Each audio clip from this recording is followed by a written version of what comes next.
സാധാരണ പ്രാർത്ഥനയ്ക്ക് ചെയ്യാൻ കഴിയാത്ത ചില കാര്യങ്ങൾ ആത്മാവിലുള്ള പ്രാർത്ഥനയ്ക്ക് ചെയ്യാൻ കഴിഞ്ഞു എന്നുള്ളത് വളരെ അധികം ശ്രദ്ധേയമായ ഒരു ഭാഗമാണ്. നീ യേശുവിനെ സ്വീകരിക്കുന്നതോടുകൂടി നിന്നെ മകനാക്കി മാറ്റുന്നു, നിന്നെ മകളാക്കി മാറ്റുന്നു. അല്പത്തിൽ വിശ്വസ്തനായവനെ അധികത്തിൽ വിചാരകനാക്കുന്ന ഒരു ദൈവത്തിൻ്റെ തേജസ്സുണ്ട്, സ്നേഹമുണ്ട്. ദൈവമക്കളാകുവാൻ അവകാശം തന്നിട്ടുണ്ടെങ്കിൽ നീ ഒരു അവകാശിയാണെന്നുള്ള ബോധ്യത്തോടുകൂടി അപ്പൻ്റെ ഇഷ്ടമനുസരിച്ച് നീ മുന്നേറുവാൻ നീ മറക്കരുത്.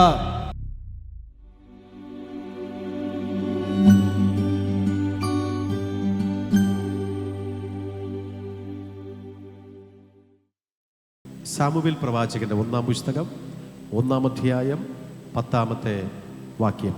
1 സാമുവേൽ 1-ാം അധ്യായം അതിൻ്റെ 10-ാമത് വാക്യം ഇപ്രകാരം നമുക്ക് കാണുവാനായി കഴിയുന്നു. അവൾ മനോവ്യസനത്തോടെ യഹോവയോട് പ്രാർത്ഥിച്ചു, വളരെ കരഞ്ഞു. പ്രാർത്ഥിച്ച് വളരെ കരഞ്ഞു എന്നാണ് ദൈവവചനം നമുക്കവിടെ കാണുവാനായിട്ട് കഴിയപ്പെടുന്നത്. അവൾക്ക് വളരെയധികം മനോവ്യസനം ഉണ്ടായിരുന്നു. അവൾ പ്രാർത്ഥിച്ച് വളരെ കരഞ്ഞു. അതിൻ്റെ അടുത്ത വാക്യം ഇങ്ങനെ എഴുതിയിരിക്കുന്നത്: അവൾ ഒരു നേർച്ച നേർന്നു, സൈന്യങ്ങളുടെ യഹോവേ, അടിയൻ്റെ സങ്കടം നോക്കി അടിയനെ മറക്കാതെ ഒരു പുരുഷ സന്താനത്തെ നൽകുകയും ചെയ്താൽ അടിയൻ അവനെ ജീവപര്യന്തം യഹോവയ്ക്ക് കൊടുക്കുക, അവൻ്റെ തലേശ വരിക. 13-ാം വാക്യം വായിച്ചോട്ടെ. ഹന്ന ഹൃദയം കൊണ്ട് സംസാരിച്ചതിനാൽ അവളുടെ അധരം അനങ്ങിയതല്ലാതെ ശബ്ദം കേൾപ്പാനായില്ലായിരുന്നു. ആകയാൽ അവൾക്ക് ലഹരി പിടിച്ചിരിക്കുന്നു എന്ന് ഏലിക്ക് തോന്നിപ്പോയി. ഒരു അമ്മ ആകാൻ ആഗ്രഹിച്ച വ്യക്തി ഒരു പുരോഹിതനിൽ നിന്ന് അനുഭവിക്കുന്ന ഭാഗമാണ് രണ്ടാമത് വായിച്ചത്. ആദ്യം വായിച്ചത് ഒരമ്മയാകാൻ ആഗ്രഹിച്ച ഒരു സ്ത്രീയുടെ പ്രാർത്ഥനയാണ്. അവൾ പ്രാർത്ഥിച്ച് വളരെ കരഞ്ഞ് അവൾ മനോവ്യസനത്തോടെ യഹോവയുടെ പ്രാർത്ഥിച്ച് വളരെ കരഞ്ഞപ്പോൾ ആ ശരീരത്തിൽ കുറെ ഭാവഭേദങ്ങളുണ്ടായി. അത് ഏലി പുരോഹിതൻ നോക്കിയപ്പോൾ അവൾ വീഞ്ഞു കുടിച്ചിട്ട് പ്രാർത്ഥിക്കുന്നു എന്ന് തോന്നിപ്പോയി. ഞാനിന്ന് പ്രാർത്ഥനയെക്കുറിച്ചാണ് നിങ്ങളോട് പറയുന്നത്. ഒരമ്മയുടെ പ്രാർത്ഥന എന്ന് ഞാൻ തുടങ്ങി ആത്മാവിലുള്ള പ്രാർത്ഥന എന്ന സബ്ജക്റ്റിലേക്കാണ് പോകാൻ വേണ്ടിയിട്ട് ആഗ്രഹിക്കുന്നത്. ഈ സാധാരണ ഒരു പ്രാർത്ഥനയല്ല ഈ സ്ത്രീ പ്രാർത്ഥിച്ചത്. എല്ലാ ദിവസവും അവൾ പോയി പ്രാർത്ഥിച്ചു, ആരും അവളെ ക്രിട്ടിസൈസ് ചെയ്തില്ല. പക്ഷേ അന്നത്തെ പ്രാർത്ഥനയിൽ ചില ക്രിട്ടിസൈസം തനിക്ക് നേരിടേണ്ടി വന്നു. അത് പുറത്തുനിന്നല്ല, അകത്തുനിന്ന് തന്നെ. അത് മറ്റാരുമല്ല തന്നെ ക്രിട്ടിസൈസ് ചെയ്തത്, തൻ്റെ സഭയുടെ പുരോഹിതനായിരിക്കുന്ന ഏലി പുരോഹിതൻ. ഏലി തന്നെയാണ് അതേ തന്നെ ക്രിട്ടിസൈസ് ചെയ്തത്. അദ്ദേഹം നമുക്ക് ഒരു ഹൈ പ്രീസ്റ്റ് അല്ലെങ്കിൽ ഒരു മഹാപുരോഹിതനെന്നോ അല്ലെങ്കിൽ ഒരു പൂർണ്ണമായി വിജയിച്ച അല്ലെങ്കിൽ ശുശ്രൂഷ വിജയിച്ച വ്യക്തി എന്ന് പറയാൻ പറ്റത്തില്ല. തൻ്റെ തലമുറകളെല്ലാം നശിച്ചു പോയി. അപ്പോൾ അതുകൊണ്ട് അദ്ദേഹം ആക്ഷേപിച്ചു എന്ന് വേണമെങ്കിൽ പറയുമ്പോൾ നമുക്ക് രണ്ട് കരത്തിലെടുക്കാം. അദ്ദേഹത്തെ കുറ്റം പറയാൻ പറ്റത്തില്ല. മക്കൾ നശിച്ചു പോയെന്ന് വെച്ചുകൊണ്ട് അദ്ദേഹത്തിൻ്റെ കുറ്റമല്ല. പക്ഷെ എങ്കിലും മക്കളെ ശാസിച്ച് വളർത്തിയില്ല. ശാസന കൊടുക്കേണ്ട സമയം ശാസന കൊടുത്തില്ല. അവർക്ക് ഉപദേശം കൊടുക്കേണ്ടുന്ന സമയത്തിൽ ഉപദേശം കൊടുക്കാതെ വളർത്തി എന്ന് നമുക്ക് അദ്ദേഹത്തെക്കുറിച്ച് വേണമെങ്കിൽ ചിലപ്പോൾ പറയുവാനായിട്ട് കഴിയപ്പെടും.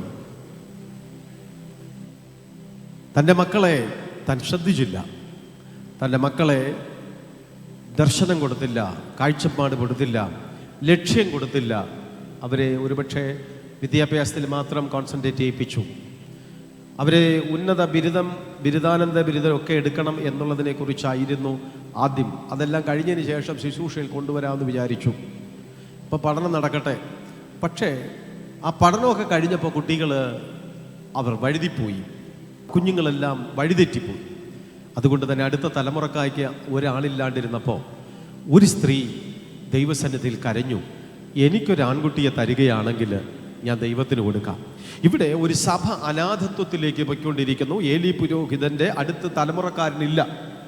താൻ ഒരു വലിയ ശുശ്രൂഷകനായിരുന്നു, വലിയൊരു പുരോഹിതനായിരുന്നു. പക്ഷേ തൻ്റെ കാലം കഴിയുമ്പോൾ ഈ ശുശ്രൂഷ, ഈ ചർച്ച് കൈമാറ്റം ചെയ്യുവാൻ മറ്റൊരാളില്ല. ദൈവ നിയോഗമുള്ളവരില്ല. ആരുടെയെങ്കിലും കയ്യിൽ കൊടുക്കാൻ പറ്റത്തില്ല. ഇത് ജോലിക്ക് പോകുന്നത് പോലെ ഇൻ്റർവ്യൂ നടത്തി പാസ്സാക്കി എടുക്കുന്ന പരിപാടിയൊന്നുമല്ല. ഇത് ദൈവമാണ് പോസ്റ്റ് ചെയ്യുന്നത് ഒരാളെ ശുശ്രൂഷയ്ക്ക് വേണ്ടിയിട്ട്. ദൈവമാണ് അതിന് വേണ്ടിയിട്ട് വിളിക്കുന്നത്, ദൈവമാണ് തിരഞ്ഞെടുക്കുന്നത്. എന്നിട്ട് ദൈവമാണ് അതിന് ആവശ്യമായിട്ടുള്ള അഭിഷേകം പകർന്നു കൊടുക്കുന്നത്. അപ്പോൾ അതുകൊണ്ടൊരു മനുഷ്യനായിട്ട് പെട്ടെന്ന് ഇത് കൈമാറ്റം ചെയ്യാനായിട്ട് പറ്റത്തില്ല. ദൈവം നിശ്ചയിക്കുന്നവർക്ക് മാത്രമേ ഇത് കൊടുക്കാൻ പറ്റൂ. പക്ഷേ ഏലിക്ക് വലിയൊരു മാനസിക പിരിമുറുക്കം. ഞാൻ ഇത്രയും വലിയൊരു ചർച്ചിൻ്റെ ഉപദേശിയായിട്ട് നിൽക്കുന്നു, പക്ഷേ ഞാൻ ഇന്നിരുന്ന് മരിച്ചാൽ, ഞാൻ ദൈവസന്നിധിയിൽ പോയാൽ ഈ സഭയുടെ സ്ഥിതി എന്താകും? ഒരു മനുഷ്യായുസ് മുഴുവനും ഞാൻ ശുശ്രൂഷിച്ച ഈ സഭ അനാഥത്വത്തിലേക്ക് പോകുമല്ലോ എന്ന് താൻ ഒരു ഭാഗത്ത് പുറമേ പ്രകടിപ്പിക്കാതെ ദുഃഖത്തോടെ, വേദനയോടെ, പ്രയാസത്തോടെ ആയിരുന്നപ്പോൾ അങ്ങകലെ ഒരു സ്ത്രീ അമ്മയാകാൻ ആഗ്രഹിച്ചു പ്രാർത്ഥിച്ചു. അവൾ പ്രാർത്ഥിച്ചത്, എനിക്കൊരു പുരുഷ സന്താനത്തെ നൽകുകയാണെങ്കിൽ ഞാൻ ജീവപര്യന്തം യഹോവയ്ക്ക് നിവേദിച്ചു കൊള്ളാം, ഞാൻ ദൈവത്തിന് കൊടുക്കാമെന്ന് പറഞ്ഞു. ദൈവം നോക്കിയപ്പോൾ ഇവിടെ പള്ളിയിലൊരു ഉപദേശി ആവശ്യമാണ്, എന്നാൽ ഒരു സ്ത്രീക്ക് ഒരു ദൈവവേലക്കാരനെ മകനായിട്ട് വേണമെന്നാലും രണ്ടും ശരിയായി വരുന്നുണ്ട്. ആകയാൽ സ്തോത്രം, ആ ദൈവപ്രവർത്തിക്കയുടെ ഭാഗമായിട്ട് ഹന്നയ്ക്ക് പ്രാർത്ഥിക്കുവാൻ പെട്ടെന്നൊരു താല്പര്യം വന്നിട്ട് വീട്ടിലിരുന്ന് പ്രാർത്ഥിച്ചാൽ ശരിയാകത്തില്ല, പ്രാർത്ഥനാ മുറിയിലിരുന്ന് പ്രാർത്ഥിച്ചാൽ ശരിയാകത്തില്ല.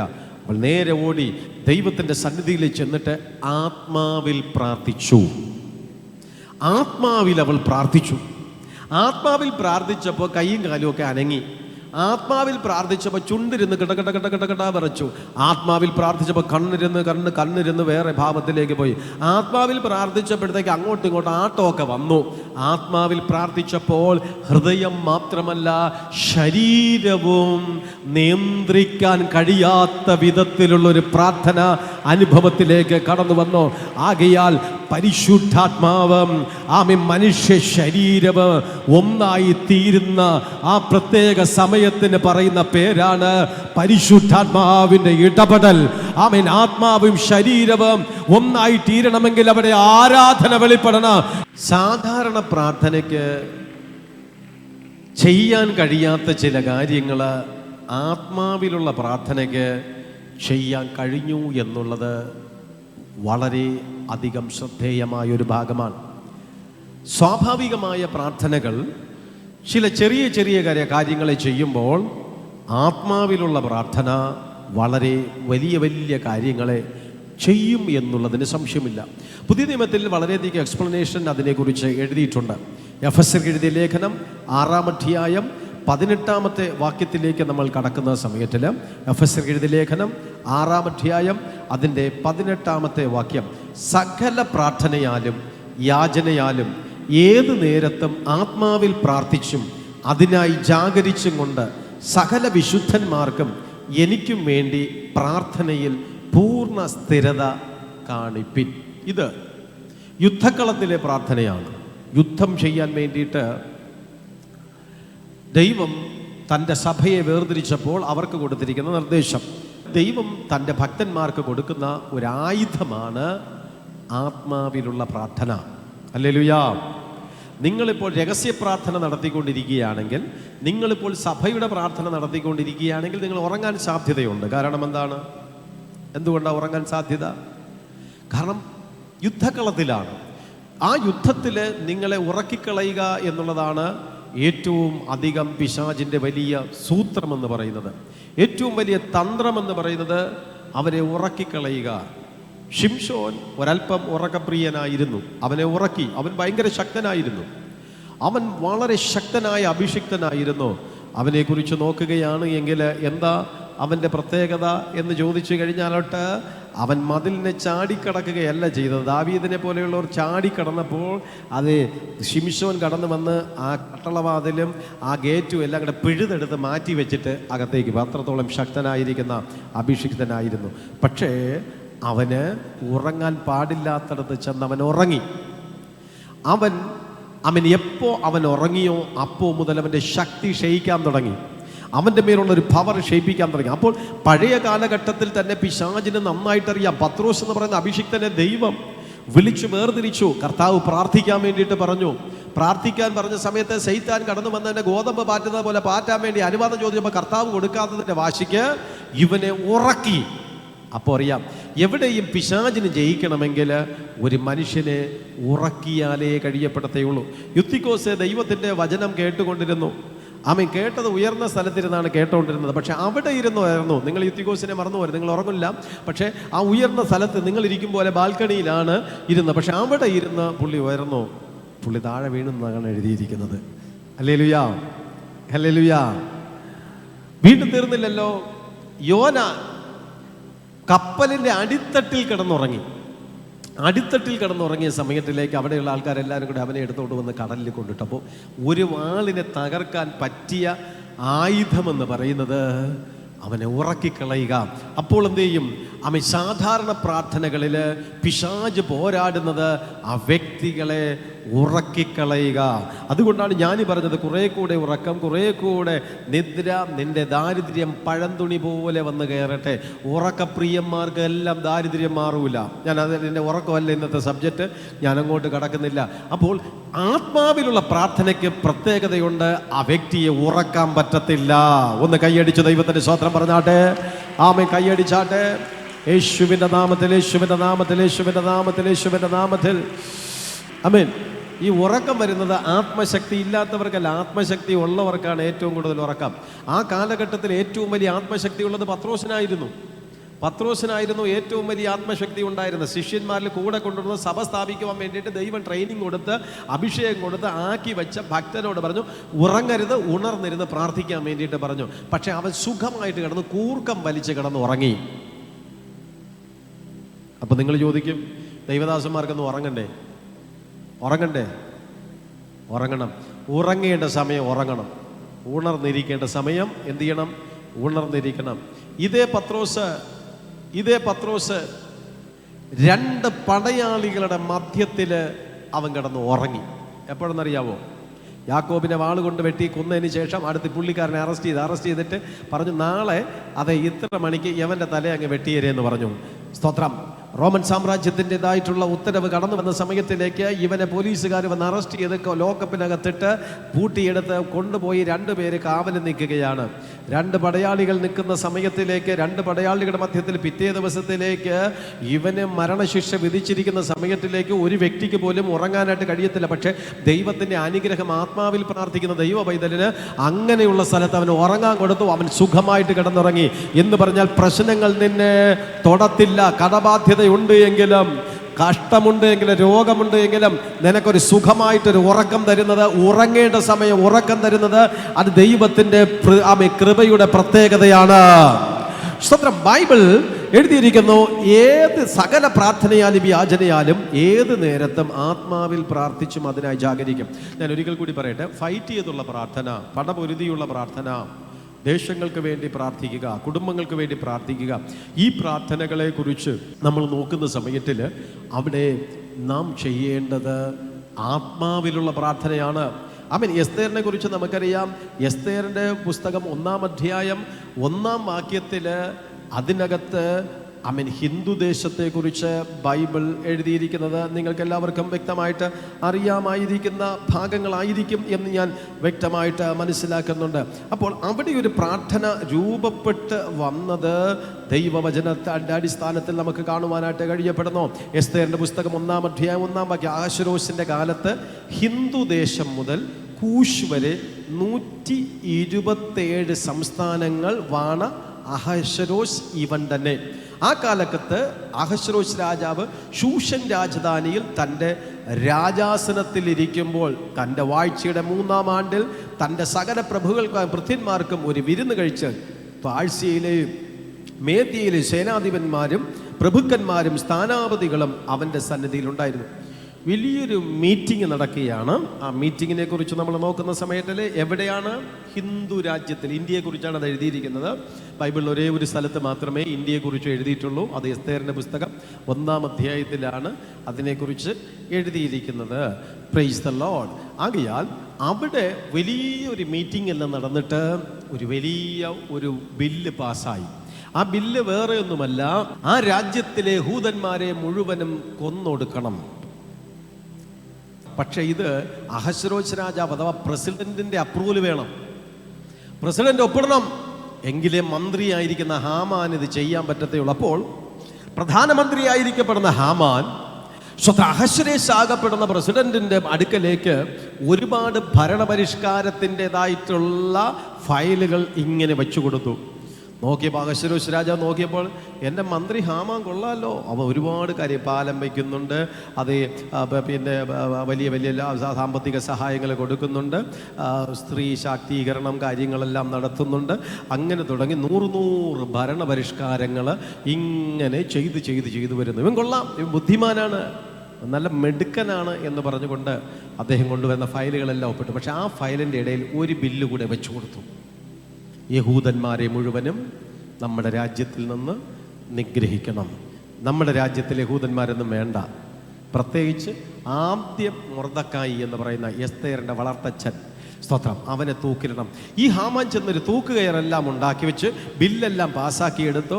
ആ സമയത്തിലാണ് ആ രാജ്യത്തിലുള്ള യഹൂദന്മാരെല്ലാവരും അറിഞ്ഞത് ഇദ്ദേഹം ഭരണപരിഷ്കാരം എന്ന് പറഞ്ഞുകൊണ്ട് മെല്ലെ ചെയ്ത് ജനങ്ങളെ മുഴുവനും കയ്യിലെടുത്തതിന് ശേഷം യഹൂദന്മാരെ നിഗ്രഹിക്കുക എന്നുള്ളതാണ് ഇദ്ദേഹത്തിൻ്റെ അജണ്ട എന്ന് മനസ്സിലായപ്പോൾ എല്ലാവരും വൈകിപ്പോയി. സംഭവമൊക്കെ അറിഞ്ഞപ്പോൾ എല്ലാവരും വൈകിപ്പോയപ്പോൾ ഇനി ഒരൊറ്റ പരിപാടിയേ ഉള്ളൂ, ഇനിയിപ്പം പ്രാർത്ഥന. അതെല്ലാം അങ്ങനെയാണല്ലോ, ആദ്യം അവനവന് ഇഷ്ടമുള്ള പരിപാടികളൊക്കെ ചെയ്യും, അത് കഴിഞ്ഞതിന് ശേഷം കയ്യിൽ നിന്ന് പോയി എന്ന് കാണുന്ന സമയത്തിൽ പ്രാർത്ഥിക്കും. സ്തോത്രം. മൊർദെഖായി ഉടനടി തൻ്റെ വളർത്തു മകളായിരിക്കുന്ന എസ്തേറിനോട് വിളിച്ചു പറഞ്ഞു, നീ ഈ സമയത്ത് മിണ്ടാതിരുന്നാൽ യഹൂദന്മാർക്ക് മറ്റൊരു സ്ഥാനത്ത് നിന്ന് രക്ഷയും ഉദ്ധാരണവും ഉണ്ടാകും, നീയും നിന്റെ പിതൃഭവനവും നശിച്ചു പോകും. അങ്ങനെയുള്ളൊരു കാലത്തിലാണ് നീ ഇലക്ഷനിൽ ജയിച്ചു എന്നല്ല, രാജസ്ഥാനത്ത് വന്നിരിക്കുന്ന അഹശ്വേരോശിൻ്റെ ഭാര്യയായിട്ട് നീ ഇപ്പോൾ ഇരിക്കുന്നതിൻ്റെ പിന്നിൽ ദൈവത്തിന് ചില ഉദ്ദേശമുണ്ട്, ദൈവത്തിന് ചില പദ്ധതികളുണ്ട്. നീ മിണ്ടാണ്ടിരിക്കേണ്ട സമയമല്ല. എസ്തേർ ഷാമേൻ അന്തപുരത്തിൽ നിന്നിറങ്ങി, കൊട്ടാരത്തിൽ നിന്നിറങ്ങി, സിംഹാസനത്തിൽ ഇറങ്ങി 3 ദിവസം ഫാസ്റ്റിംഗ് തീരുമാനിച്ചു. എന്നിട്ട് രാജ്യത്തിലുള്ള സകല യഹൂദന്മാരോടും വിളിച്ചു പറഞ്ഞു, ഞാൻ 3 ദിവസം ഫാസ്റ്റിംഗ് എടുക്കുകയാണ്, നിങ്ങൾ എന്നോടൊപ്പം ഉപവാസം എടുക്കണം. ആരും തിന്നുകയോ കുടിക്കുകയോ കന്നുകാലികൾക്ക് ഭക്ഷണം കൊടുക്കുകയോ ഒന്നും ചെയ്യരുത്. നിങ്ങൾ എനിക്ക് വേണ്ടി ഉപവസിക്കണം. ന്യായമല്ല എങ്കിലും ഞാൻ രാജാവിൻ്റെ അടുക്കൽ ഈ ബില്ലിനെ അസാധുവാക്കുവാൻ, അതേ രാജ്യത്തിലെ സകല യഹൂദന്മാരെയും കൊന്നൊടുക്കാൻ വേണ്ടിയിട്ടുള്ള ഈ അധികാര പത്രത്തെ ഒന്ന് ക്യാൻസൽ ചെയ്യാൻ വേണ്ടിയിട്ട് ഞാനൊരു ശ്രമം നടത്തുകയാണ്. ഞാൻ ഉപവസിച്ച് ആത്മാവിൽ പ്രാർത്ഥിക്കാൻ പോവുകയാണ്. നിങ്ങൾ എനിക്ക് വേണ്ടി പ്രാർത്ഥിക്കണം. അങ്ങനെ ഒരു പെൺകുട്ടി മുൻപിലേക്ക് കടന്നു വന്നു. അവൾ അഹശ്വേരോശ് രാജാവിൻ്റെ അടുക്കലേക്ക് ചെന്നിട്ട് പറഞ്ഞു, ഹാമാൻ വലിയ ഭരണപരിഷ്കാരങ്ങളൊക്കെ ചെയ്യുന്നില്ല, ശരിയാ, നല്ലതാണ്, പക്ഷേ യഹൂദന്മാരെ എന്തിനാ കൊല്ലുന്നേ? നമ്മുടെ രാജ്യത്തിൽ യഹൂദന്മാർക്ക് താമസിച്ചുകൂടായോ? യഹൂദന്മാർ അത്രയും മോശക്കാരാണോ? എന്തിനാണ് അവരോട് ഇത്ര വൈരാഗ്യം എന്ന് ചോദിച്ചു. രാജാവ് പറഞ്ഞു, അറിയത്തില്ല, എന്താ കാര്യം, എന്താ സംഭവിച്ചത്, കാര്യം തെളിച്ചു പറ. അതെ, ഹാമാൻ കൊണ്ടുവന്ന ഒരു ബില്ല് അങ്ങ് പാസ്സാക്കി കൊടുത്തിരിക്കുകയാണ്. യഹൂദന്മാരെ മുഴുവനും കൊന്നൊടുക്കാൻ വേണ്ടിയിട്ടുള്ളൊരു ബില്ല് പാസ്സാക്കി. അതിനെക്കുറിച്ച് പറയാൻ വേണ്ടിയിട്ടാണ് പറഞ്ഞത്. ദയവ് ചെയ്ത് ഞങ്ങളോട് മനസ്സറിയണം. ഈ യഹൂദന്മാരായിരിക്കുന്ന വലിയൊരു കൂട്ടം നമ്മുടെ രാജ്യത്തിലുണ്ട്. ഇവരെ കൊല്ലുവാൻ അനുവദിക്കരുത്, ഇവരെ പുറത്താക്കാൻ അനുവദിക്കരുത്. ഇവരുടെ രാജ്യത്തിൽ ഇവർ തന്നെ താമസിക്കണം. രാജാവ് മനസ്സലിയണം. ഉടനടി ഹാമാനെ വിളിച്ചു, ഹാമാൻ, എന്തായി കാണുന്നത്? നമ്മുടെ രാജ്യത്തിനകത്ത് ഇത്രയും യഹൂദന്മാർ എത്രയോ വർഷങ്ങൾ കൊണ്ട് താമസിച്ചു വരുന്നു. ഇവരെ മുഴുവനും പുറത്താക്കാൻ വേണ്ടിയിട്ട് നീ എന്നാത്തിനാ എൻ്റെ എന്ന് ഒപ്പ് മേടിച്ചത്, അല്ലെങ്കിൽ എന്തിനാ ഈ ബില്ല് പാസ്സാക്കി എടുത്തത്? കാര്യാദികളെ ചോദിച്ചപ്പോൾ ഹാമാൻ എന്ന് വിളിച്ചു. ഏത് തൂക്കുമരം ആർക്കു വേണ്ടിയിട്ടവൻ ഒരുക്കിയോ അതേ തൂക്കുമരത്തിൽ ഹാമാനെ തന്നെ തൂക്കിയത്. ആത്മാവിലുള്ള പ്രാർത്ഥനയുടെ പ്രത്യേകത മനസ്സിലായവർ 2 കരങ്ങളെ അടിച്ച് ദൈവത്തിന് സ്തോത്രം പറ. ആത്മാവിലുള്ള പ്രാർത്ഥന രാജ്യങ്ങൾക്ക് തന്നെ മാറ്റങ്ങളെ വരുത്തും. ആത്മാവിലുള്ള പ്രാർത്ഥന രാജ്യങ്ങളെ നിലനിർത്താൻ വേണ്ടിയിട്ടാ. ആത്മാവിലുള്ള പ്രാർത്ഥന രാജ്യങ്ങളുടെ നിലനിൽപ്പിനാണ്. ആത്മാവിലുള്ള പ്രാർത്ഥന രാജ്യങ്ങളുടെ സമാധാനത്തിനാണ്. ആത്മാവിലുള്ള പ്രാർത്ഥന രാജ്യങ്ങളിൽ യഹൂദന്മാരുടെ നിലനിൽപ്പ് പോലെ ദൈവത്തിന്റെ സഭയുടെ നിലനിൽപ്പിന് വേണ്ടിയുള്ള പ്രാർത്ഥനയാണ്. ആത്മാവിലുള്ള പ്രാർത്ഥന ദൈവ രാജ്യത്തിന്റെ വിസ്തൃതിക്ക് വേണ്ടിയുള്ള പ്രാർത്ഥനയാണ് ആത്മാവിലുള്ള പ്രാർത്ഥന. പിശാചിനും അവന്റെ സേനാപതികളോട് പടപൊരുതാനുള്ള പ്രാർത്ഥനയാണ് ആത്മാവിലുള്ള പ്രാർത്ഥന. സ്തോത്രം. ഞാൻ പറഞ്ഞ മനസ്സിലായോ? അപ്പൊ ചെറിയ കാര്യങ്ങൾക്കല്ല ആത്മാവിലുള്ള പ്രാർത്ഥന, വലിയ കാര്യങ്ങൾ. ഇതൊക്കെ ബൈബിള് അതുപോലെ സംഭവിച്ചുകൊണ്ടിരിക്കും. എസ്തേറിന്റെ പുസ്തകങ്ങളൊക്കെ ഏത് കാലഘട്ടത്തിൽ എഴുതിയതാണ് ഇന്നും നമുക്കറിയാം. ഈ ഹിന്ദു രാജ്യത്തെക്കുറിച്ച് തന്നെയൊക്കെ നമ്മൾ പഠിച്ചുകൊണ്ടിരിക്കപ്പെടും. നമ്മൾ ചെയ്യുന്ന ഓരോ ഭരണപരിഷ്കാരങ്ങളും അതിനകത്ത് വ്യക്തമായിട്ട് എഴുതപ്പെട്ടിട്ടുണ്ട്. ഓരോ രാജ്യങ്ങൾ, ഈ ഇന്ത്യയെക്കുറിച്ച് മാത്രമല്ല, സകല രാജ്യങ്ങളെക്കുറിച്ചും വേദപുസ്തകം വ്യക്തമായിട്ട് എഴുതിയിട്ടുണ്ട്. അവരുടെ അജണ്ടകളെക്കുറിച്ചും അവരുടെ ഭരണപരിഷ്കാരങ്ങളെക്കുറിച്ചും ലക്ഷ്യങ്ങളെക്കുറിച്ചും നമ്മൾ ആരോടും ചോദിച്ചെന്നും പഠിക്കേണ്ട. ബൈബിൾ നന്നായിട്ട് പഠിച്ചു കഴിഞ്ഞാൽ എന്താണ് ഓരോ രാജാക്കന്മാരും അല്ലെങ്കിൽ ഓരോ ഭരണാധികാരികളും ചെയ്യാൻ പോകുന്നു എന്ന് അതിനകത്ത് തന്നെ വ്യക്തമായിട്ട് എഴുതിയിട്ടുണ്ട്. Praise the Lord. അപ്പോൾ അങ്ങനെയുള്ള സിറ്റുവേഷൻ വരുമ്പോഴാണ് ആത്മാവിലുള്ള പ്രാർത്ഥനകൾക്ക് ഇവിടെ പ്രസക്തി കടന്നു വരുന്നത് എന്ന് ഞാൻ നിങ്ങളെ ഓർപ്പിക്കുന്നു. അപ്പോൾ ദേശാധിപതി ശക്തികളോട്, ദേശത്തിൻ്റെ ആധിപത്യം, ഹാമാൻ എന്ന് പറയപ്പെടുന്നവൻ നിരപരാധി, പക്ഷെ അവൻ്റെ പിന്നിലൊരു പിശാചുണ്ട്. അമാലേക്യൻ്റെ ശക്തിയായിരുന്നു ഹാമാൻ്റെ മേൽ വ്യാപരിച്ചു കൊണ്ടിരുന്നത്.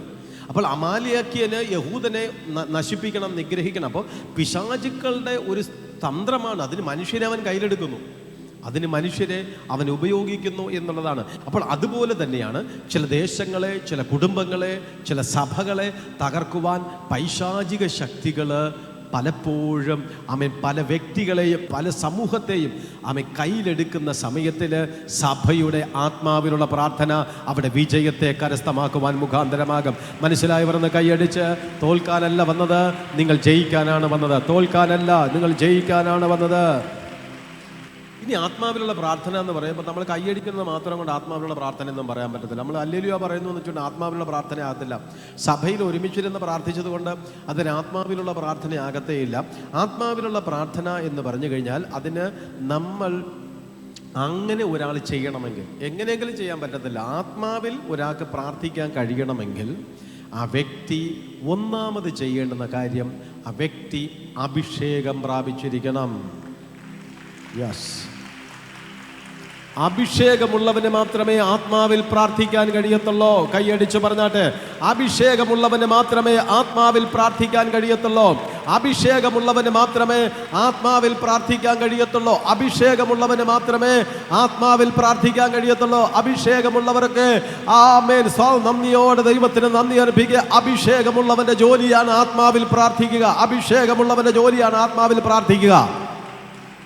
അപ്പോൾ ഒന്നാമത് ആ വ്യക്തി പരിശുദ്ധാത്മാവിൻ്റെ അഭിഷേകം പ്രാപിച്ചാൽ മാത്രമേ ആത്മാവിൽ പ്രാർത്ഥിക്കൂ. അപ്പോൾ നമ്മുടെ സഭ വളരെ വേഗത്തിൽ വളരുന്നു എങ്കിലും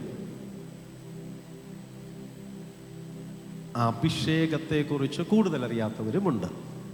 ഞാൻ പറഞ്ഞാൽ മനസ്സിലാകുന്നു.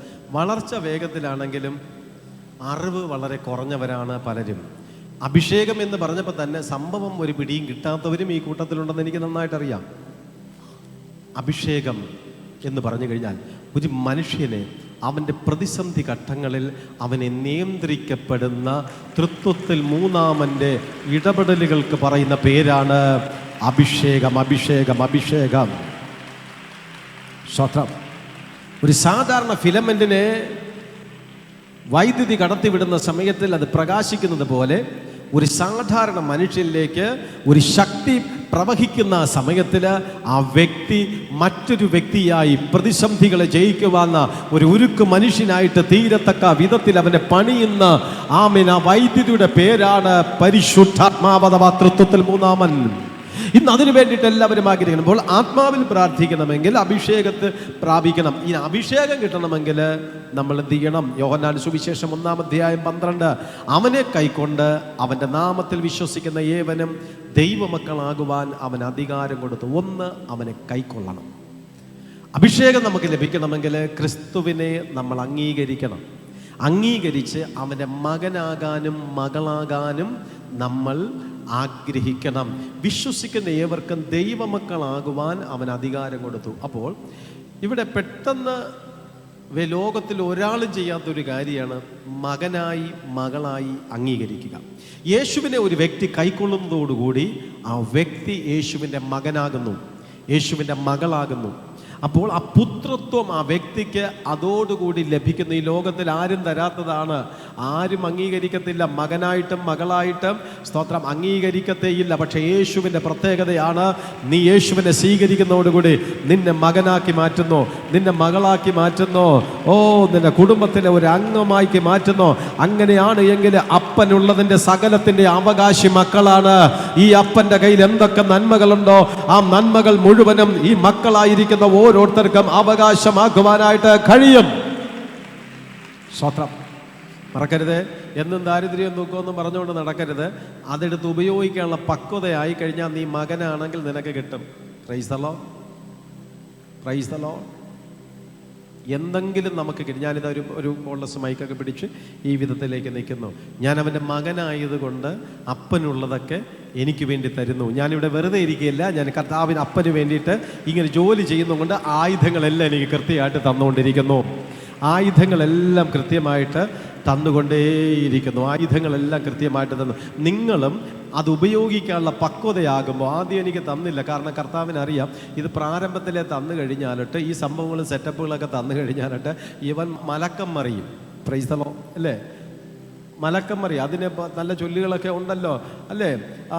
ആമേൻ ആമേൻ ആമേൻ ആമേൻ. പക്വത എത്തുന്നതിന് മുമ്പ് എന്തെങ്കിലുമൊക്കെ കയ്യിൽ കിട്ടുന്നുവെങ്കിൽ ആകപ്പാട് എടുത്തിട്ട് ചൊക്കൻ്റെ കയ്യിൽ പിച്ചിപ്പൂ കിട്ടിയതുപോലെ അതിനെ എടുത്ത് നുള്ളി പലിച്ച് എന്ത് ചെയ്യണം ഏത് ചെയ്യണമെന്നൊന്നും ഒന്നും പിടിയില്ലാത്തുള്ള എന്തെങ്കിലുമൊക്കെ അങ്ങോട്ട് ചെയ്യും. എല്ലാം കയ്യിൽ നിന്ന് പോകുന്നത് ദൈവത്തിനറിയാം. അതുകൊണ്ട് 1-ാം ക്ലാസ് 2-ാം ക്ലാസ് 3-ാം ക്ലാസ് 4-ാം ക്ലാസ് പാകതയും പക്വതയും മനസ്സിലാക്കുന്നതനുസരിച്ച് അല്പത്തിൽ വിശ്വസ്തനായവനെ അധികത്തിൽ വിചാരകനാക്കുന്ന ഒരു ദൈവത്തിൻ്റെ തേജസ്സുണ്ട്, സ്നേഹമുണ്ട്.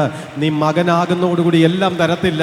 നീ വിശ്വസ്തനാണോ ഇല്ലയോ എന്ന് ദൈവം നോക്കും. നീ വിശ്വസ്തനാണോ? നിന്റെ കയ്യിൽ തന്നതൊക്കെ നീ നന്നായിട്ട് യൂസ് ചെയ്യുന്നോ ഇല്ലയോ? നിന്റെ കയ്യിൽ തന്ന ധനം നീ നന്നായിട്ട് ഉപയോഗിക്കുന്നോ? നിനക്ക് തന്ന ആരോഗ്യം നീ മാക്സിമം നന്നായിട്ട് യൂസ് ചെയ്യുന്നുണ്ടോ? നിനക്ക് തന്നിരിക്കുന്ന സമയം, നിനക്ക് തന്നിരിക്കുന്ന മറ്റ് നന്മകളൊക്കെ നീ എങ്ങനെ വിനിയോഗിക്കുന്നു? ഞാനതൊന്നും എൻ്റെ സബ്ജക്റ്റ് അല്ലാത്തതുകൊണ്ട് ഞാൻ പോകുന്നില്ല. ഒറ്റ വാക്കിൽ, മകനും മകളുമാകാനുള്ള അവകാശം തന്നിരിക്കുന്നു. പക്ഷേ ആ മകനും മകൾക്കും ദൈവം തരുന്ന ചെറിയ ചെറിയ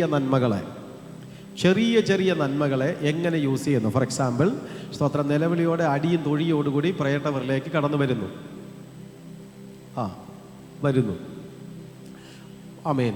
നിലവിളി, കരച്ചിൽ, കണ്ണീര്, ഒരൊറ്റ പ്രാർത്ഥനയിൽ തന്നെ ചിലപ്പോൾ ആ രോഗമങ്ങ് മാറി. പിന്നെ അടിയില്ല, തൊഴിയില്ല, കരച്ചിലില്ല, ഒന്നുമില്ല. അടിച്ചു വാരി അലങ്കരിച്ചതായിട്ടൊക്കെ പിന്നെ മാത്രം കാണും എന്ന് പറഞ്ഞു കഴിഞ്ഞാലിട്ട് സ്തോത്രം, രോഗശാന്തി ഒറ്റ ദിവസം കൊണ്ട് ദൈവം കൊടുത്തു. അപ്പോൾ ഒരാൾ ചോദിച്ചു, എന്നിട്ട് നീ സാക്ഷി പറഞ്ഞോ? ഇല്ല, സാക്ഷി പറഞ്ഞില്ല. അതെന്താ? അത് ഒരു ദിവസമല്ലേ അവിടെ പോയുള്ളൂ. ഒരുപാട് പ്രാവശ്യം മെഡിക്കൽ കോളേജിലല്ലേ ഒരുപാട് പ്രാവശ്യം പോയത്. അപ്പോൾ പിന്നെ അവിടെയും പോയി, പിന്നെ ഇവിടെയും കൂടെ പോയി, പിന്നെ വേറെ ഡോക്ടറാണ് നോക്കിയത്. അതും കൂടെ ആയപ്പോൾ അങ്ങ് ശരിയായി. എല്ലാം ശരി തന്നെ. എല്ലാം ദൈവത്തിന് അറിയാമല്ലോ കാര്യങ്ങളൊക്കെ. ദൈവത്തിന് ഇതിന് വേണ്ടിയിട്ടല്ല നിന്നെ സൗഖ്യമാക്കുന്നത്. അതാണ് വന്നു കയറിയ ഉടനെ ചിലതിനെ ചവിട്ടി പിടിച്ച് അവനെ വിശ്വാസത്തിൽ ഉറപ്പിച്ച് ദൈവവചനം എന്തെന്നൊക്കെ മനസ്സിലാക്കി ഒരല്പം സാവകാശം കൊടുക്കുന്നത്. ആരാണ് നിന്റെ സൃഷ്ടിതാവ്? ആരാണ് നിന്നെ സൗഖ്യമാക്കിയത്? ആരാണ് നിന്നെ വിടുവിച്ചു എന്നുള്ളത് ആമേൻ അറിഞ്ഞതിന് ശേഷം ദൈവം ചിലത് തരാൻ ഉദ്ദേശിക്കുന്നത്. മകനും മകളും എന്ന് പറഞ്ഞുകൊണ്ട് പ്രൈസലോ പക്വതയൊന്നും എത്താതെ തരത്തില്ല. Glory to God. നിങ്ങളുടെ മക്കള് 18 വയസ്സായെന്നും വെച്ചോണ്ട് നിങ്ങൾ വണ്ടിയൊന്നും മേടിച്ചു കൊടുക്കൂല അല്ലേ? 18 വയസ്സായെന്ന് വെച്ചുകൊണ്ട് വണ്ടി മേടിച്ചു കൊടുക്കില്ല. ലൈസൻസ് എടുത്തെന്ന് വെച്ചുകൊണ്ട് വണ്ടി മേടിച്ചു കൊടുക്കൂല. നല്ല അപ്പനും അമ്മയാണെങ്കിൽ ആദ്യം ഒരു സൈക്കിൾ എടുത്തവനെ ഉരുട്ടാൻ കൊടുക്കും. എന്നിട്ട് അവ എങ്ങനെ കൊണ്ടു കിടക്കണം നോക്കും. രണ്ടാമത് അപ്പൻ്റെ വണ്ടി എടുത്ത് ശകലം ഉരുട്ടാൻ കൊടുക്കും. അവ എങ്ങനെ കൊണ്ടുപോകണമെന്നാണ് കൊണ്ട് നോക്കാം എന്ന് പറഞ്ഞു കഴിഞ്ഞാൽ അപ്പോൾ മിനിറ്റുകൾ കമച്ച് 4th gear, 8th gear, 9th gear, 12 ഗിയറൊക്കെ മാറിയാണോ പോണത്? അതെ, 1st, 2nd, 3rd മാന്യമായിട്ടാണോ ഓട്ടിക്കണമെന്ന് അപ്പം ദൂരെ മാറിയത് നോക്കും. മേളിയിരിക്കുന്ന അപ്പനും ഇത് തന്നെയാണ്. നിനക്കൊരു രോഗശാന്തി തന്നിട്ട്, നിനക്കൊരു സാമ്പത്തിക അനുഗ്രഹം തന്നിട്ട്, നിനക്കൊരു വാഹനം തന്നിട്ട്, അല്ലെങ്കിൽ നിനക്ക് ചില പദവികൾ തന്നിട്ട്, നിനക്ക് ചില കഴിവുകൾ തന്നിട്ട്, നിനക്ക് ചില വിദ്യാഭ്യാസം തന്നിട്ട് അവൻ ആദ്യം നോക്കും, നീ എന്നെ എപ്രകാരം ഏത് വിധത്തിൽ എന്നെ നീ അംഗീകരിക്കുന്നുണ്ട്, മാനിക്കുന്നുണ്ട്, എങ്ങനെ നീ എന്നെ സേവിക്കുന്നുണ്ട്. ദൈവത്തിന് അത് ഇഷ്ടമായി എന്ന് കാണുമ്പോൾ മക്കളെങ്കിൽ അവകാശികളാകുന്നു. ആമേൻ. ദൈവമക്കളാകുവാൻ അവൻ അധികാരം തന്നു. അധികാരത്തോടൊപ്പം അവൻ്റെ നന്മകളെടുത്ത് ഉപയോഗിക്കാനുള്ള അധികാരം തരും. Hallelujah, hallelujah, hallelujah. നിങ്ങളുടെ മക്കൾക്ക് ചോദ്യം ചെയ്യാതെ സാമ്പത്തികമെടുത്ത് വിനിയോഗിക്കാൻ നിങ്ങൾ അനുവാദം കൊടുക്കണമെങ്കിൽ അവൻ ഭംഗിയായിട്ട് ചെയ്യുന്നുവെന്ന് കണ്ടാലേ കൊടുക്കത്തുള്ളൂ. അവനൊരധിക ചെലവ് കാരണോ അശ്രദ്ധ ഉള്ളവനാണെന്നോ തലത്തില്ല. ദൈവവും ഇപ്രകാരം തന്നെയാണ്. നിങ്ങൾ എപ്രകാരം ദൈവത്തോട് റെസ്പോണ്ട് ചെയ്യുന്നു, എങ്ങനെ നിങ്ങൾ ദൈവത്തോട് പ്രതികരിക്കുന്നു, ഓരോ അനുഗ്രഹങ്ങളും കിട്ടിയിട്ട്, ഓരോ നന്മകൾ കിട്ടിയിട്ട്, സ്തോത്രം, ആമീൻ, ഏത് വിധത്തിൽ. പലയിടത്തും ചിലരൊക്കെ ഒന്ന് ഭയങ്കര കരച്ചിലെന്ന് കാണിച്ചാൽ നമുക്കൊന്നും കരച്ചിലൊന്നും വരത്തില്ല. കാരണം എന്നറിയാമോ, നമ്മളിങ്ങനെ ഇരുന്ന് പറയും ഇപ്പം കരയും, ഇത് കഴിഞ്ഞ് അല്പം നട്ടൽ ഉറച്ചു കഴിഞ്ഞാൽ ഈ കരച്ചിലൊന്നും കാണൂല. പിന്നെ ദൈവവും വേണ്ട, പ്രാർത്ഥനയും വേണ്ട, പ്രാർത്ഥനയും വേണ്ട, ആരാധനയ്ക്ക് വരാനേ സമയമില്ല. പള്ളി അയ്യോ ഭയങ്കര ബിസിയാണ്. എപ്പോഴാണ് സമയമുള്ളത്? കഷ്ടത്തിൻ്റെ നെല്ലിപ്പലക കണ്ട് ആശുപത്രിയും കൈവിട്ട് ബാങ്കുകാരും കൈവിട്ട് എല്ലാ വഴികളും വാതിലുകളും അടഞ്ഞ സമയത്തിലേക്ക് ദൈവം വേണം. പക്ഷെ അല്പം ഒന്ന് ശരിയായി വരപ്പെടുമ്പോൾ ദൈവത്തെ മറന്ന് ആയിരിക്കുന്ന സമയങ്ങളിലേക്കുള്ളവരെന്നെ കേൾക്കുന്നുവെങ്കിൽ ഈ അപ്പൻ മേളിയിരുന്നെല്ലാം നോക്കാം. ദൈവമക്കളാകുവാൻ നിനക്ക് അവകാശം തന്നിട്ടുണ്ട് എങ്കിൽ, ദൈവമക്കളാകുവാൻ അവകാശം തന്നിട്ടുണ്ടെങ്കിൽ നീ ഒരു അവകാശിയാണെന്നുള്ള ബോധ്യത്തോടുകൂടി അപ്പന് പ്രസാദമുള്ളത് ചെയ്യണം. അപ്പൻ്റെ ഇഷ്ടം മനസ്സിലാക്കി നീ ജീവിക്കണം. അപ്പൻ്റെ ഇഷ്ടമനുസരിച്ച് നീ മുന്നേറുവാൻ നീ മറക്കരുത്. അപ്പോൾ ഒന്ന്, ക്രിസ്തുവിനെ കൈക്കൊള്ളണം. അഭിഷേകം ലഭിക്കണമെങ്കിൽ കർത്താവിനെ കൈക്കൊള്ളണം. 1 യോഹന്നാൻ 1:9 നമ്മുടെ പാപങ്ങളെ ഏറ്റുപറയുന്നുവെങ്കിൽ അവൻ നമ്മോട് പാപങ്ങളെ ക്ഷമിച്ച് സകല അനീതിയും പോക്കി നമ്മെ ശുദ്ധീകരിപ്പാൻ തക്കവണ്ണം വിശ്വസ്തനും നീതിമാനുമാകുന്നു. അഭിഷേകം, അതാണ് നമ്മുടെ സബ്ജക്റ്റ്. ആത്മാവിലുള്ള പ്രാർത്ഥനയ്ക്ക് അഭിഷേകം വേണം. അഭിഷേകം കിട്ടണമെങ്കിൽ എന്ത് ചെയ്യണം? അതാണ് രണ്ടാമത് പറഞ്ഞത്. അഭിഷേകം കിട്ടണമെങ്കിൽ ക്രിസ്തുവിനെ കൈക്കൊള്ളണം, ഒന്ന്. രണ്ടാമതായിട്ട് പാപത്തെ ഏറ്റുപറഞ്ഞ് പ്രാർത്ഥിക്കണം. ഹല്ലേലൂയാ, ഹല്ലേലൂയാ. ബാങ്കിൽ ലോൺ കിട്ടണമെങ്കിൽ എന്തൊക്കെ ചെയ്യണമെന്ന് പറയുന്നത് പോലെ അഭിഷേകം കിട്ടണമെങ്കിൽ ഒന്ന്, ക്രിസ്തുവിനെ കൈക്കൊണ്ട് അമ്മൻ മകനായിട്ട് മകളാണെന്നുള്ള അംഗീകാരം നിങ്ങൾ ഏറ്റെടുക്കണം. രണ്ടാമതായിട്ട് പാപത്തെ ഏറ്റുപറയുന്നുവെങ്കിൽ അവൻ നമ്മോട് പാപങ്ങളെ ക്ഷമിച്ച് സകല അനീതിയും പോക്കി നമ്മെ ശുദ്ധീകരിപ്പാൻ തക്കണം വിശ്വസ്തനും നീതിമാനും ആകുന്നു എന്ന്. അപ്പോൾ അടുത്ത് പാപത്തെ ഏറ്റുപറയണം. എല്ലാവർക്കും പാപമുണ്ട്. ഇപ്പം ഈ കൂട്ടത്തിലിരുന്ന് ആരെങ്കിലും ഉറങ്ങുന്നുവെങ്കിൽ അതും ദൈവസന്നിധിയിൽ പാപമാണ്. കാരണം നിങ്ങൾ കേൾക്കുന്നത് എന്താണ്? ദൈവത്തിൻ്റെ വചനം. വചനം നിങ്ങൾ അലക്ഷ്യമാക്കുന്നുവെങ്കിൽ, വചനം നിങ്ങൾ കേൾക്കേണ്ട രീതി കേൾക്കുന്നത് അതും തെറ്റ് തന്നെയാണ്. ഞാൻ വിളിച്ചു പറയട്ടെ, സമൂഹത്തിന് നിരക്കാത്ത തെറ്റുകളും കുറ്റങ്ങളും ഇല്ലാത്തവരായിട്ട് ആരും തന്നെ ഇല്ല. സംസാരത്തിൽ, നോട്ടത്തിൽ, കൊടുക്കൽ വാങ്ങലുകളിൽ ഇങ്ങനെയൊക്കെയുള്ള ബലഹീനതകൾ. ഒരു മനുഷ്യൻ ജനിച്ചതോടുകൂടി തന്നെ അവൻ പാപത്തിൽ എൻ്റെ അമ്മ എന്നെ ഗർഭം ധരിച്ചോ എന്നാണ് ബൈബിൾ എടുത്തിരിക്കുന്നത്. അപ്പോൾ പാപത്തോടുകൂടി തന്നെയാണ് ഒരു മനുഷ്യൻ പാപം നിറഞ്ഞ ലോകത്തിലേക്ക് കടന്നു വരപ്പെടുമ്പോൾ ഈ പാപത്തിന് പരിഹാരകനായിട്ട് യേശു ക്രിസ്തു അല്ലാതെ മറ്റൊരു രക്ഷകൻ വന്നിട്ടില്ല. അവൻ തന്നെയാണ് പാപമില്ലാത്ത രക്തത്തിന് ഉടമസ്ഥനായിരിക്കുന്ന നസ്രത്തുകാരനായിരിക്കുന്ന യേശു കാൽവരി ക്രൂശിൽ തൻ്റെ അവസാനത്തുള്ളി ചോര വരെയും ഒഴുക്കിയതിൻ്റെ പിന്നിൽ ഒന്നുണ്ട്. നമ്മുടെ പാപത്തിൻ്റെ പരിഹാരത്തിന് വേണ്ടിയിട്ടാണ്. ഒരുവൻ മനഃപൂർവ്വമായിട്ട് പശ്ചാത്തപിക്കണം. കർത്താവേ, എൻ്റെ ബലഹീനതകളെ ക്ഷമിക്കണമേ, എൻ്റെ പാപത്തെ ക്ഷമിക്കണമേ, എൻ്റെ കുറ്റത്തെ ക്ഷമിക്കണമേ എന്ന് ഗ്രാമീൺ ക്രിസ്തുവിനെ കൈക്കൊണ്ടവൻ അടുത്തേറ്റു പറഞ്ഞ് പ്രാർത്ഥിക്കേണ്ടത്, എൻ്റെ പാപത്തെ ക്ഷമിക്കണമേ, എൻ്റെ തെറ്റിനെ ക്ഷമിക്കണമേ, എൻ്റെ കുറ്റത്തെ ക്ഷമിക്കണമേ, എൻ്റെ ബലഹീനതകളെ ക്ഷമിക്കണമേ. ദൈവമല്ലാത്തതിനെ സേവിക്കുകയോ ആരാധിക്കുകയോ ചെയ്യുന്നുവെങ്കിൽ ഏറ്റവും വലിയ പാപമായിരിക്കുകയാണ്. ആകയാൽ നീ പാപത്തിലൂടെ കടന്നുപോയി എങ്കിൽ അനുദപിക്കണം. അറിവില്ലായ്മയുടെ കാലഘട്ടത്തിൽ കർത്താവേ സ്തോത്രം, ഞാൻ ഒത്തിരി തെറ്റുകളും കുറ്റങ്ങളും പാപങ്ങളും ഒക്കെ ചെയ്തു, അതുകൊണ്ട് എന്നോട് ക്ഷമിക്കണമേ. അതുകൊണ്ടാണ് കർത്താവിൻ്റെ വചനം പഠിപ്പിക്കുന്നത്, അറിവില്ലായ്മയുടെ കാലങ്ങൾ ലക്ഷ്യമാക്കാതെ ഇപ്പോൾ എല്ലായിടത്തും എല്ലാവരും മാനസാന്തരപ്പെടണമെന്ന് ഞാൻ നിങ്ങളോട് കൽപ്പിക്കുന്നു. അപ്പോൾ അറിവില്ലായ്മയുടെ കാലഘട്ടത്തിൽ നമ്മൾ എന്തൊക്കെയോ ആയിരുന്നു, പക്ഷേ ക്രിസ്തുവിനെ കൈക്കൊള്ളുന്നതോടുകൂടി അറിവുള്ളവരായിട്ട് തീർന്നിരിക്കുകയാണ്. അറിവുള്ളവരായിട്ട് നിങ്ങൾ കടന്നു വന്നിട്ടുണ്ട് എങ്കിൽ പിന്നത്തേതിൽ നിങ്ങൾ പാപത്തിലേക്ക് പോകരുത്. അഭിഷേകം വേണമെങ്കിൽ പശ്ചാത്താപ ഹൃദയം ഉണ്ടാകണം. പാപത്തെ ഏറ്റുപറയണം. മദ്യപിക്കുന്ന വ്യക്തിന് ചെയ്യരുത്, പുകവലിക്കുന്നവരത് ചെയ്യരുത്, ശംഭുവും ഗുഡ്കായും ചൈനീ കുനിയും മൂക്കുപൊടിയും ഉപയോഗിക്കുന്നവൻ ഇനി അത് ചെയ്യരുത്. ആവശ്യമില്ലാത്ത ബന്ധങ്ങൾ വച്ചു പുലർത്തുന്നവർ ചെയ്യരുത്. ആവശ്യമില്ലാത്ത കൊടുക്കൽ വാങ്ങലുകൾ ചെയ്യരുത്. ആവശ്യമില്ലാത്ത പണമിടപാടുകൾ ചെയ്യരുത്. ആവശ്യമില്ലാത്ത അന്യാരാധന ശക്തികൾ അടുക്കൽ പോകരുത്. ആവശ്യമില്ലാത്ത പുണ്യസ്ഥലങ്ങൾ നീ സന്ദർശിക്കരുത്. ആവശ്യമില്ലാത്ത വിഗ്രഹാർപ്പിതങ്ങൾ നീ കഴിക്കരുത്. അങ്ങനെ തുടങ്ങി ആമേൻ ഒരു പുതിയ തീരുമാനത്തോടുകൂടി ദൈവസന്നിധിയിലേക്ക് പാപത്തെ ഏറ്റുപറഞ്ഞ് അനുദപിച്ച് ദൈവത്തോട് പ്രാർത്ഥിക്കുന്നുവെങ്കിൽ അവൻ നമ്മെ ശുദ്ധീകരിപ്പാൻ തക്കവണ്ണം വിശ്വസ്തനും നീതിമാനുമാകുന്നു. എത്ര വലിയ സോപ്പിട്ട് കഴുകിയാലും നമുക്ക് ശുദ്ധീകരണം വരത്തില്ല. ക്രിസ്തുവിന്റെ തിരുരക്തത്താൽ അവനെ കൈക്കൊള്ളുന്നതോടുകൂടി പശ്ചാത്താപ ഹൃദയം മനസ്സിനകത്ത് കടന്നു വരപ്പെടുമ്പോൾ അവന്റെ സ്നേഹം കൊണ്ട് ആ പാപം ഉരുകി ഇറങ്ങി മാറും. ആ പാപം നമ്മിൽ നിന്ന് പൂർണ്ണമായിട്ട് മാറും. എങ്കിൽ മാത്രമേ നിങ്ങളുടെ മേൽ അഭിഷേകം വരത്തുള്ളൂ. യേശുവിനെ കൈക്കൊള്ളണം. യേശുവിന്റെ സന്നിധിയിൽ പാപത്തെ ഏറ്റുപറഞ്ഞ് അനുദപിച്ച് പ്രാർത്ഥിക്കണം. ഇനി ഞാൻ പാപം ചെയ്യത്തില്ല എന്ന് തീരുമാനിക്കണം. അറിവില്ലായ്മ നമ്മൾ ചിലപ്പോൾ ചില മേഖലകളിലായി പോകും. അത് ദൈവം ക്ഷമിക്കും. പക്ഷേ അറിവോടുകൂടി നമ്മൾ അതിനെ ഏറ്റെടുത്ത് പ്രാർത്ഥിക്കണം. റോമാലേഖനം 10-ാം അധ്യായം യേശുവിനെ കർത്താവെന്ന് വായി കൊണ്ട് ഏറ്റുപറയുകയും ദൈവം അവനെ മരിച്ചവരിൽ നിന്ന് ഉയർത്തെഴുന്നേൽപ്പിക്കുകയും ചെയ്യുന്ന ഹൃദയം കൊണ്ട് വിശ്വസിക്കുകയും ചെയ്താൽ നീ രക്ഷിക്കപ്പെടും. ഹൃദയം കൊണ്ട് നീതിക്കായി വിശ്വസിക്കുകയും വായി കൊണ്ട് രക്ഷയ്ക്കായി ഏറ്റുപറയുകയും ചെയ്യണം. അത് കഴിഞ്ഞതിന് ശേഷം ഏറ്റുപറഞ്ഞ വ്യക്തി വായി കൊണ്ട് ക്രിസ്തുവിനെ ഏറ്റുപറയണം. അഭിഷേകത്തിന് വേണ്ടിയിട്ട് നിങ്ങൾ ക്രിസ്തുവിനെ ഏറ്റ് പറയണം. സ്തോത്രം. ആകയാൽ ക്രിസ്തുവിനെ കൈക്കൊള്ളുമ്പോൾ തന്നെ ആ കൈക്കൊള്ളുന്നതിൻ്റെ സിംറ്റംസ് ആണ് പാപത്തെ ഏറ്റുപറയുക. ആ കൈക്കൊള്ളുന്നതിൻ്റെ സിംറ്റമാണ് സ്തോത്രം നിങ്ങൾ വായിക്കൊണ്ട് ദൈവത്തെ ഏറ്റുപറയുക. അപ്പോസ്തല പ്രവൃത്തി 2:38 പത്രോസ് അവരോട് നിങ്ങൾ മാനസാന്തരപ്പെട്ട് നിങ്ങളുടെ പാപങ്ങളുടെ മോചനത്തിനായി ഓരോരുത്തരും യേശുക്രിസ്തുവിൻ്റെ നാമത്തിൽ സ്നാനമേൽപ്പിൻ, എന്നാൽ പരിശുദ്ധാത്മാവെന്ന ദാനം ലഭിക്കും. അപ്പോൾ അങ്ങനെ കൈക്കൊണ്ടവൻ, അങ്ങനെ പാപത്തെ ഏറ്റുപറഞ്ഞവൻ, അങ്ങനെ വായിക്കൊണ്ട് ക്രിസ്തുവിനെ സമ്മതിച്ചു കൊടുത്തവൻ സ്നാനം സ്വീകരിച്ചിരിക്കണം. അവൻ യേശു കർത്താവിനെ സ്നാനം സ്വീകരിച്ചിരിക്കണം. സ്നാനം സ്വീകരിക്കുന്നതോടുകൂടി ലാമേൻ അതിയായിട്ടുള്ള അഭിഷേകത്തിൻ്റെതായിട്ടുള്ള അനുഭവം കടന്നു. രണ്ടാമതായിട്ട് പരിശുദ്ധാത്മാ അഭിഷേകത്തിന് വേണ്ടിയിട്ട് അടുത്ത് നിങ്ങൾ ശ്രദ്ധിക്കണം. അതിയായ ആഗ്രഹമുണ്ടായിരിക്കണം.